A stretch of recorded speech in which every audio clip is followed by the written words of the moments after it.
Let us discuss this example. So in this example, we have a function which is from R2 to R, okay, and we have to find its total derivative, okay. Point they have not mentioned, so we'll take any arbitrary point. Let us write the given information first. We have what we have a function f of xy which is equal to 3x. So this is a given function. Point is not given, so I will take any arbitrary point a. Let a is equal to a1 comma a2 belongs to R and h also required, so I am taking h1 comma h2. You remember that definition, epsilon delta definition of total derivative, that definition I am going to use. Okay, so let us calculate those terms. So let us consider I am going to calculate first f of a plus h, since it is required in that definition. This is equal to f of a means you know a1 comma a2, okay, plus h means what, h1 comma h2. So we can add them. So this is f of a1 plus h1 getting comma a2 plus h2, which is equal to, after that we have to follow the definition of f.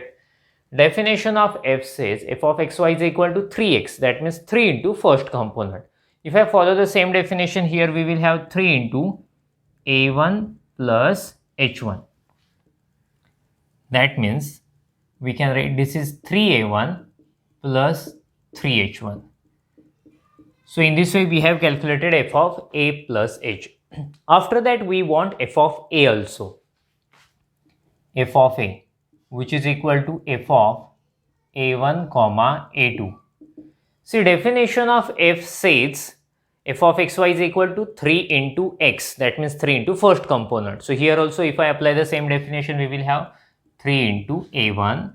Then we go for f of a plus h minus f of a.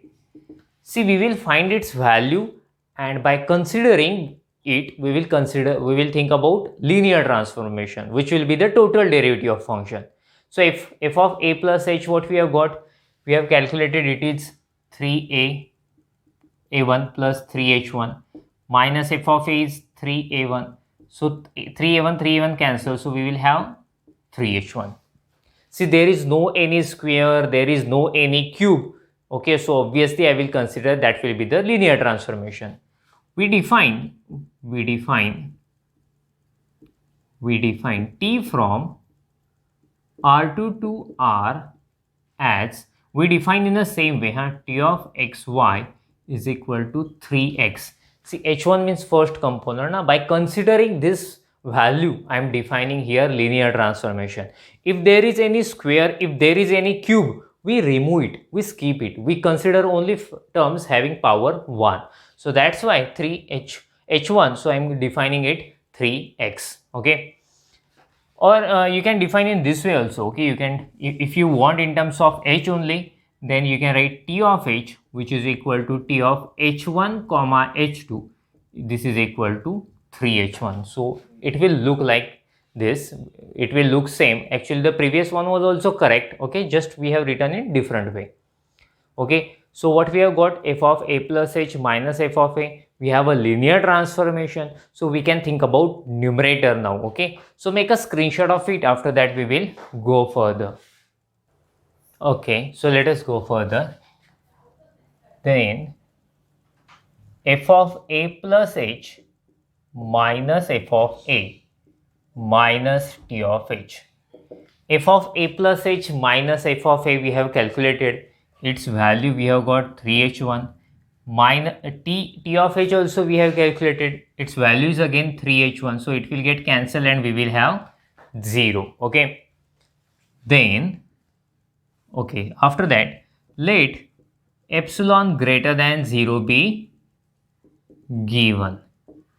We have to select delta for this epsilon, but we don't know what is value of delta. I will keep it blank. We will go further, and after solving few steps we will come to know, or we will realize what should be our delta. Let us go further.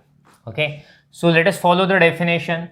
Then you remember the definition, norm h less than delta implies mod f of a plus h minus f of a minus t of h whole divided by norm h, it should be less than epsilon. This thing we have to prove. Okay, what we have to prove? This is less than epsilon.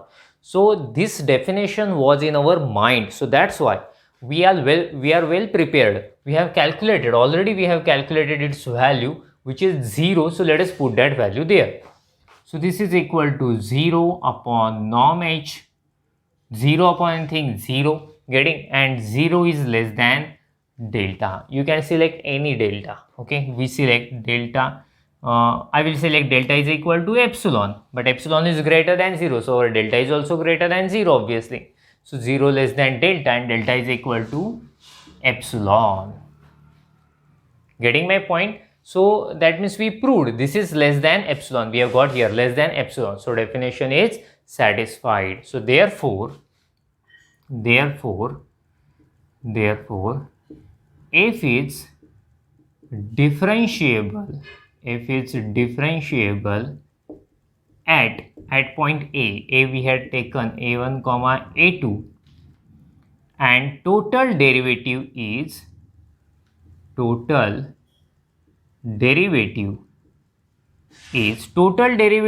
what?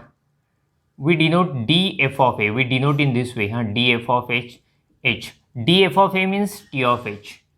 Our linear transformation is nothing but total derivative, and our definition of total derivative was 3h1 only, right? We had defined in that way, 3h1. So this is a total derivative. Okay, this is, you can see, find total derivative of a function. So this is a required answer. This is a required total derivative. Make a screenshot of it. After that we will go further.